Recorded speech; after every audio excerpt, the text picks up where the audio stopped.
Yhä vaikeampi on ihmisen keksiä uusia ennennäkemättömiä asioita, joissa toteutuu toive tehdä jotain omaperäistä, uutta ja jännittävää. Tunnemme sanonnan, kaikkea ne saksalaiset keksivät. Pitkävuoren suurmäkeä ei tässä kunnosteta mäkihyppykisoja varten, vaan eräs saksalainen autotehdas on saanut päähänsä tehdä mainosta ajamalla vauhdinottorinteen ylös vakiomallisella henkilöautolla. Jos kaikki tulee onnistumaan, on tässä aineesta vaikka ennätysten kirjaan saakka. Mäkeä kunnostetaan ajokuntoon paikallisen urheiluseuran Kaipolan vireen talkoovoimin.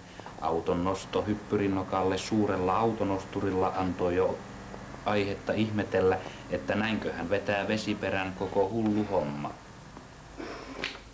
Moni kauempaa katsonut ohiajaja hieraisi silmiään ja mietti, että pitäisikö hän vaihtaa silmälasit. Näytti ihan kuin olisi ollut auto tuolla hyppyrinnokalla. Amerikkalainen helikopterikuvaaja valmistautuu kuvaamaan kameralla, jota uteliaat harrastajakuvaajat ihastelevat silmät pyöreinä.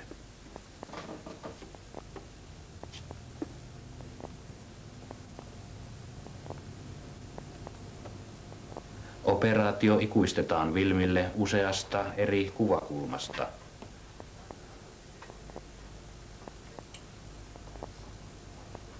Suomen talvi saattaa olla yllätyksiä täynnä.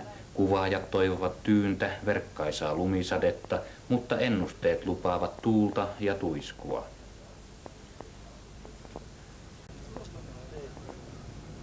Saksalaisen pilotin ohjaama kopteri nousee. Kuvaajan jalat roikkuvat ulkopuolella. Hän on asemissaan kameran takana. Autoa ohjaa saksalainen tallikuski, kuuleman mukaan sikäläinen mestari edellisvuodelta. Hän saa viime hetken ohjeita tallipäälliköltään. Yhteistoimintaa helikopterikuvaajan ja autokuskin välillä pitää suomalainen maahantuojan edustaja kyselemällä viime hetken tunnelmia hyppyrinnokalta. Tapahtuu ensimmäinen lähtö.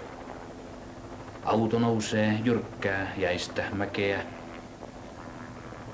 mutta jää lyhyeksi tämä yritys. Eikö se ajakaan tonne ylös? No mitä ne antaa, kun se ajetaan toisinpäin? Minä ajan sen toisinpäin. Rahaa laveriin, niin minä räppään tosta sen toisinpäin, se on turvakaareta kypärää. Ei onnistu.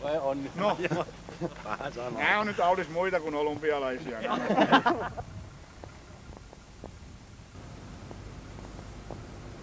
Auto lasketaan takaisin lähtöalustalle hiekkalastissa olevaan kuormuriin kiinnitetyn vaijerin avulla. Auton putoaminen alas laskuvaijerin pettäessä on varmistettu toisella hätävaijerilla, johon kiinnitetyn lukon voi kuski aukaista auton sisältä. Ei me. Riittävän ylös menee. Niin no, jos te tingitte tästä matkasta, niin miksei silloin? Loput työnnetään. No joo.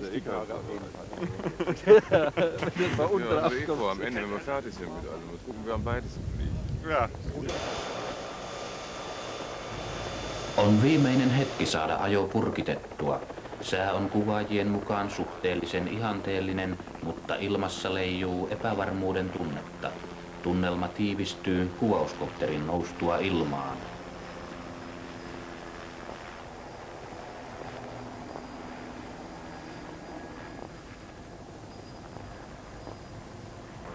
Ja lähtö. Nouseeko? Nouseeko? Se nousee.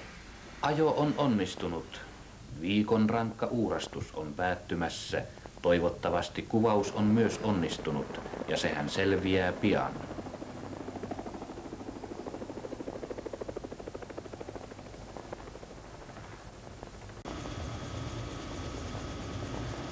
Ilmeistä päätellen kaikki on kondiksessa. Automainonta on juuri saanut uuden haasteen.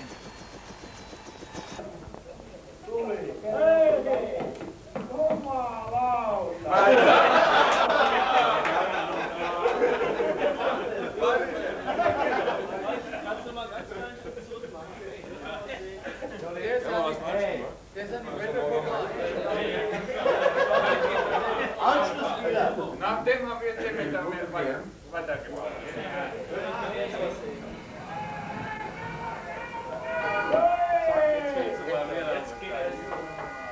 In der Vorwärtsbewegung. Aber du darfst nicht vergessen, dass das war ja da